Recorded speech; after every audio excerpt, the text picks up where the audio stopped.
Matt Stepp, Dave Campbell's Texas football back here at the Texas State 7-on-7 tournament here at the head coach of the Ponder Lions, Coach Marcus Schulz. Coach, appreciate you taking a few minutes to chat with us before your kids get going. Absolutely, man. We're excited to be here, and being here 3 years in a row now, our kids are hungry and ready to see if what we can do and go a little bit deeper. Now, let's talk about qualifying a little bit. You guys were knocking on the door and just about every qualifier you played in, couldn't get over the hump.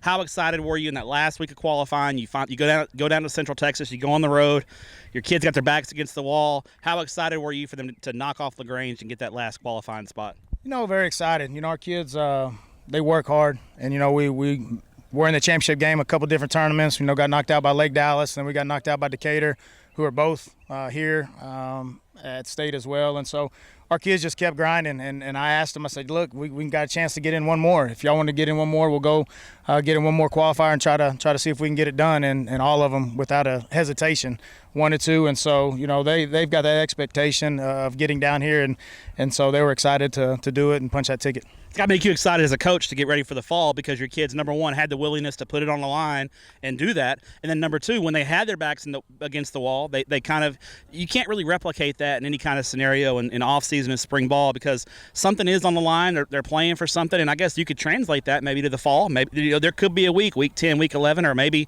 if things go right in the playoffs, your back's against the wall, your kids rose to the occasion. It's got to make you really excited about the mentality of this ball club. No, absolutely it does. And, we're still a fairly young team. And so we've asked all summer and all spring, what and who is going to step up to be that leader.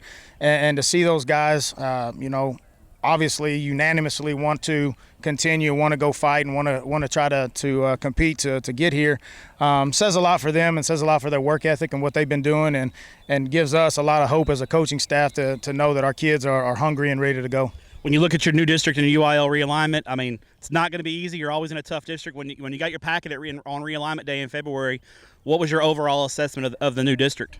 Obviously it's tough. It's going to be tough. We're going to go a little bit further west than what we're used to.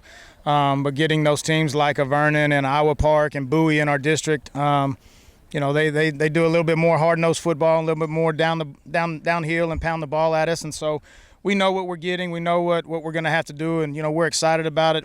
Obviously, Brock is out of our district, but having Iowa Park and Vernon and those guys move in, it doesn't make it that much easier. But I like our chances and I like our kids, and I'm ready to get it going in August. It's one of those districts you got to strap it on every week and be ready to go because especially in that district, it looks to me like on paper a lot of evenly matched teams, and if you drop a game maybe that you shouldn't drop, that could really impact you come week 10, week 11. So you guys got to get off the bus ready to go every week, right? Oh, absolutely. Yeah, there's no day off, there's no week off, and so I think our kids know that.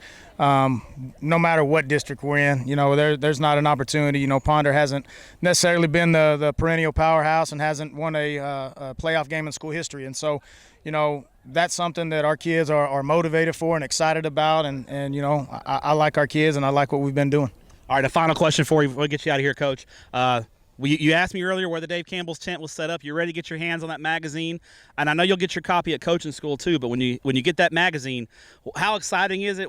It's kind of a rite of passage, and I know you've been reading it for a while. I won't date you, but you've been around a little while. So when you get that magazine, how excited is it? It just kind of gets you ready for football, doesn't it? No, it does. It's very exciting, and I've got my son who's a 7th grader, and he knows, and he's made many trips with me to try to get the magazine as soon as it drops. And when Dave was still alive, he's actually came to one of the coaching schools with me and had it autographed, and so it's just a deal that obviously it's the Bible of Texas high school football, and we are excited as head coaches to see where you guys pick us. And we don't know anything, Coach. Especially Tepper, he doesn't know anything. Hey, I beg y'all to keep us at the back. We want to be at the back end because we want to be going to get that first, second, third, or fourth place spot. And so it's just an exciting time. It's almost like Christmas for us coaches to be able to open that up and kind of read and see what everybody is predicted. How quick do you have your magazine before Cal takes it out of your hands and gets to reading it? He's right over my shoulder. So Cal, if I open it up, he knows he's right there wanting to see and wanting to know what's going on. And not just in our district, but he likes looking at a lot of other coaches that he knows, and so it's fun to do it with a son and a father. So classic coach's kid, right? Absolutely, he is. Well, Coach, enjoy watching your kiddos compete today. Good luck in 2024, and as always, we appreciate what you do for student athletes in the state of Texas, and keep Jeff Reardon out of trouble if you can. No doubt. Thanks, Steph. Appreciate what y'all do.